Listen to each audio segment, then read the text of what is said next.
Oh, sorry, spoilers. Why am I wearing these? Because I love it. Never take those off. What's browser history? Happy holidays, everybody. This is going to be my Christmas special video. We finally got to see Capaldi regenerate into Jodie Whittaker, even though it's sort of our first look at her. So just careful for spoilers from the episode. There's a whole bunch of Easter eggs to cover. If you are just finding me for the first time, be sure to subscribe to get everything. The story, Twice Upon a Time, is basically them using the First Doctor's regeneration story from 10th Planet to tell the story of Capaldi's regeneration into Jodie Whittaker's 13th Doctor. So the whole idea is that he's been putting off regeneration, he's afraid, and they even sort of retcon the First Doctor's regeneration when he says that he's afraid. Don't worry, you haven't told anyone else, technically, because he was telling himself.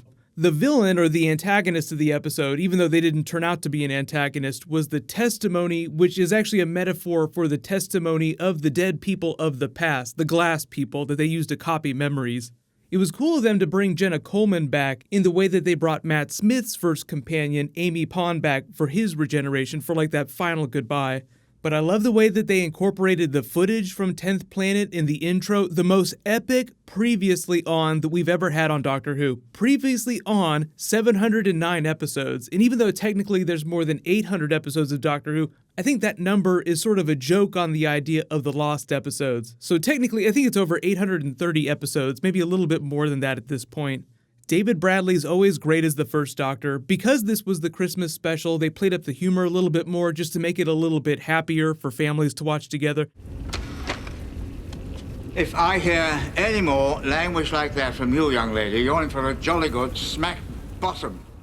And speaking of bringing people back, if they keep bringing him back year after year, he will eventually have played the First Doctor as much as William Hartnell played the First Doctor. I don't quite think he'll get there, but Mark Gatiss comes back as the ancestor of Lethbridge Stewart, Kate Stewart's father, so they had that big joke at the end, please look in on my family from time to time. Oh, I promise you, he will do just that. Because I think pretty much every version of the Doctor, starting with the second Doctor, has had some sort of interaction with UNIT at some point over the years. Mostly third Doctor, fourth Doctor, but they always keep coming back to it at least once or twice per season.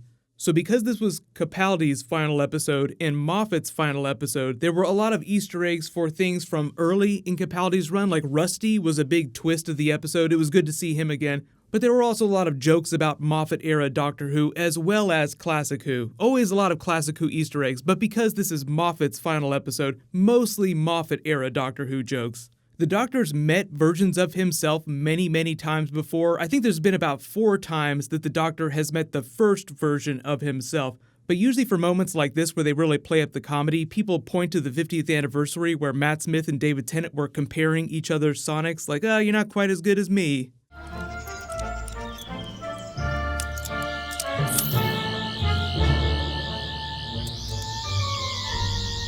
Compensating? For what?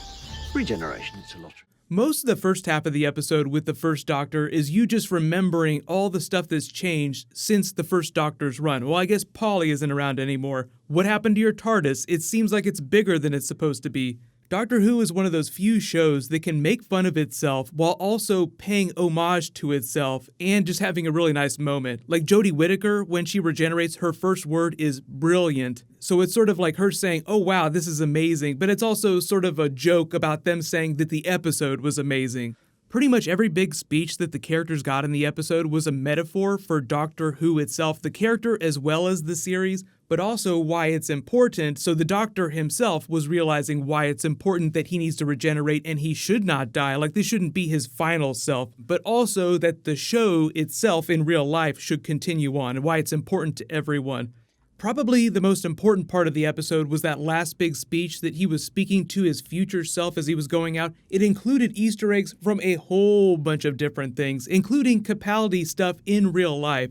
Never be cruel, never be cowardly was the speech from the 50th anniversary. You told me the name you chose was a promise. What was the promise? Never cruel or cowardly. Run Like Hell Because You'll Always Need To was taken from a Red Nose Day special during 1999.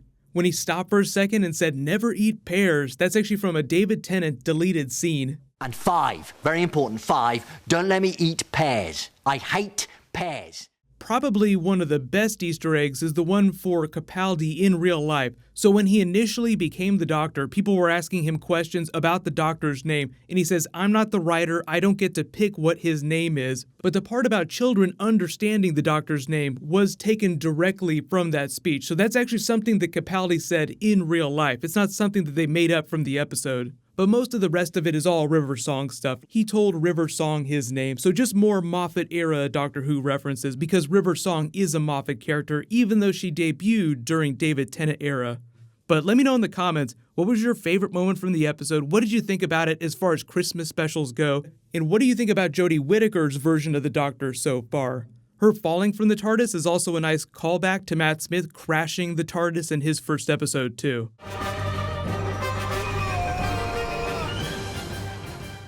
Like, you regenerate, you destroy the TARDIS, but they use that as a way to explain how they redesigned the interior. So it'll be interesting to see if they do that for Jodie Whittaker, because it's actually pretty expensive to do. Usually when they design new TARDIS interiors, it winds up costing them at least a couple $1,000,000. But we'll probably hear about that in the next couple of months. I know I haven't talked a whole lot about Bill in the episode, but that's because I feel like the way they included her sort of trampled on her goodbye that she got in the actual finale. Like, it was this really nice way of sending her off. She was going off on this grand adventure, but now explaining the glass version of Bill, it's like, nope, she's got this version of her here. It's the same person. They were trying to spend the entire episode telling you that it was the exact same version, even though it was really just her memories uploaded into a body.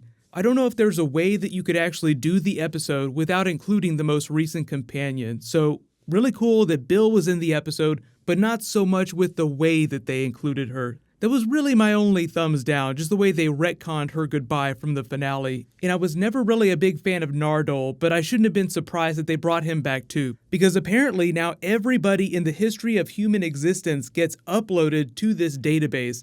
So theoretically, the show now has a way to explain how they can bring back any dead character as one of these glass people, which feels like it tramples on a lot of the meaningful deaths that characters have had during this new Who run, or even classic Who too, because remember, this is the entirety of human history that they upload to these glass people. But let me know how you feel about that, just as long as they don't start carting out dead characters every single week. I think it'll be okay. So what's going to happen is throughout the holidays, I'll be posting videos like I normally would. If you have any special requests, just leave them in the comments below. But click here for that new Black Panther trailer that I just posted, and click here for all my Star Wars The Last Jedi Easter eggs. Thank you so much for watching. Everybody stay awesome. I'll see you guys tonight. Happy holidays.